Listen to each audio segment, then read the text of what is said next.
नमस्कार दोस्तों, मेरा नाम है विशाल। आप देख रहे हैं वीके स्टडी प्लेटफॉर्म। स्वागत है आप सभी का फिर से एक नए वीडियो में।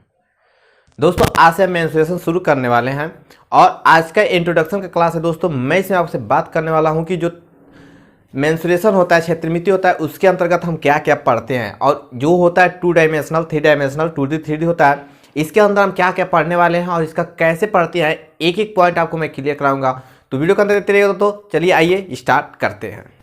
दोस्तों आज का टॉपिक है क्षेत्रमिति, जिसका नाम है मेंस्ट्रुएशन। अब दोस्तों क्षेत्रमिति में आपको 2 टाइप पढ़ने होते हैं। एक तो पढ़ना होता है दोस्तों 2D और एक पढ़ना होता है 3D।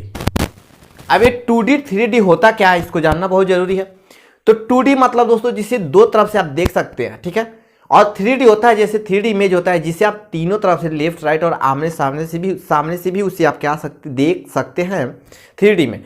जैसे मान लीजिए दोस्तों 3D में आप बना रहे हैं, घन हो गया, घन 3D आकार में होता है। जब बनाते हैं तो ऊपर से, बगल से और आगे से उसे भी देख सकते हैं 3 डायमेंशन में। ऊंचाई 3 डायमेंशनल में दोस्तों जो हाइट होता है और विड्थ और लेंथ तीनों आप वहां से देख सकते हैं। लेकिन जो 2D होता है दोस्तों, इसे बस लंबाई चौड़ाई आप देख सकते हैं। तो 2D हो गया। जो फिगर आपके सामने देख रहा है दोस्तों, यहाँ पे एक फिगर दिख रहा होगा, उसमें आपको 2D और 3D के फिगर्स आपको देख रहे होंगे, जिसमें आपको अच्छे से क्लियर हो गया होगा कि 2D क्या है और 3D क्या होता है, ठीक है। इसका होता है दोस्तों 2D में समतल, ठीक है, समतल के बिंदु यहाँ से हम पढ़ने वाले हैं समतल क्षेत्र में।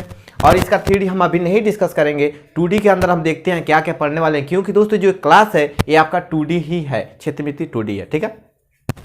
तो 2D के अंदर आपको पढ़ना है दोस्तों, एक पढ़ना है त्रिभुज, चतुर्भुज पढ़ना है और बहुभुज पढ़ना है और वृत्त पढ़ना है, ठीक है। त्रिभुज पढ़ना है दोस्तों। त्रिभुज तो आपको पता ही है कि जिसकी 3 भुजाएं होती है, इसके नाम से ही पता चलता है दोस्तों, जिसकी 3 भुजाएं होती है आपका त्रिभुज होता है, ठीक है। चतुर्भुज से नाम से पता चल रहा है चतुर्भुज, जिसकी 4 भुजाएं होती हैं। जिसकी 4 भुजाएं होती है दोस्तों आपका होता है चतुर्भुज। ए बी सी और डी, यहां से ए बी एक भुजा, बी सी, सी डी और डी एक भुजा, 4 भुजा हो गया आपका चतुर्भुज। बहुभुज का मतलब होता है दोस्तों जिसकी बहुत सारी भुजा होती है, जैसे षष्ठभुज हो गया, अष्टभुज हो गया, ये आपके आते हैं बहुभुज के अंतर्गत, ठीक है। और वृत्त का मतलब आपको पता है दोस्तों, बोला होता है। तो वृत्त की आपकी डिफिनेशन होता है, इसमें हम पढ़ते हैं अर्धवृत्त और वृत्त, इसमें आपको पढ़ना होता है। तो आपको पढ़ना 4 टॉपिक, त्रिभुज, चतुर्भुज, बहुभुज और वृत्त 2D के अंतर्गत, ठीक है। इतना तो क्लियर। अब हम बात करते हैं दोस्तों चतुर्भुज के अंतर्गत क्या क्या आता है, क्योंकि इसमें चतुर्भुज के अंतर्गत भी पढ़ना है और आपको त्रिभुज के अंतर्गत भी पढ़ना है। तो त्रिभुज के अंतर्गत पढ़ना है वो तो मैं एक टॉपिक में बता दूंगा, लेकिन चतुर्भुज के अंतर्गत जो आते हैं उनको अलग अलग टॉपिक हमको करके डिस्कशन करना है। जो चतुर्भुज के अंतर्गत हम पढ़ेंगे, इनको अलग अलग टॉपिक हम अलग अलग क्लास में डिस्कस करेंगे बहुत ही अच्छे तरीका से। चतुर्भुज के अंतर्गत पढ़ना है दोस्तों समांतर चतुर्भुज और एक पढ़ना है दोस्तों समलंब चतुर्भुज, ठीक है।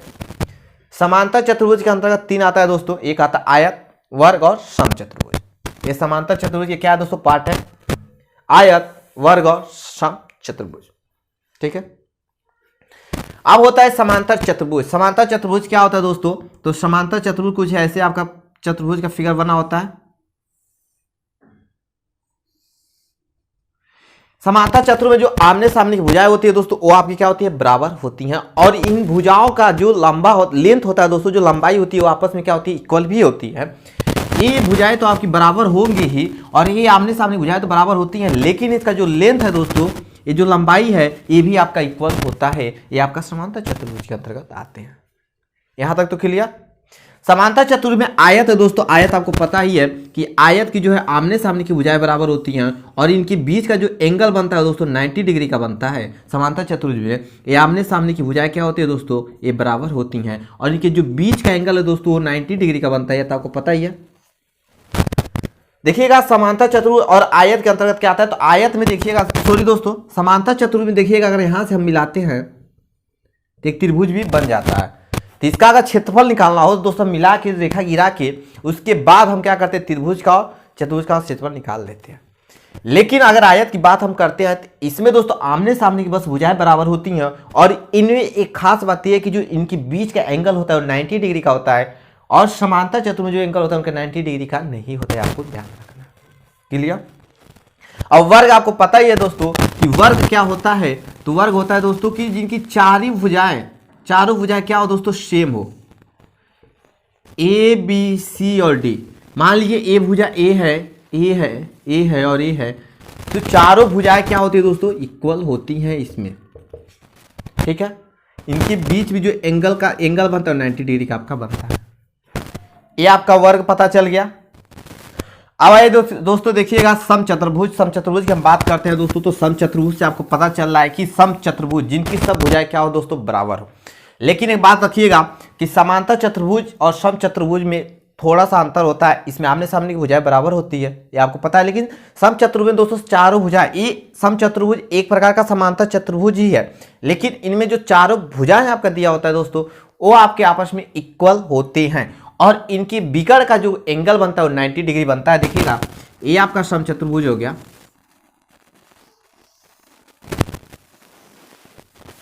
ठीक है।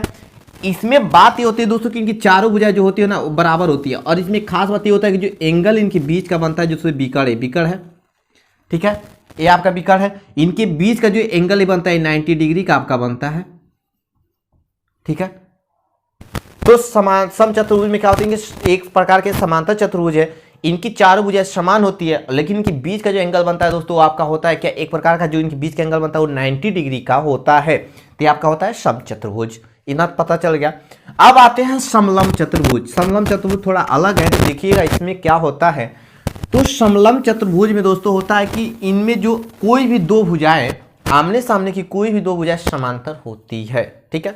समलंब चतुर्भुज में कोई भी दो भुजाएं क्या होती है दोस्तों, समांतर होती है। जैसे मान लीजिए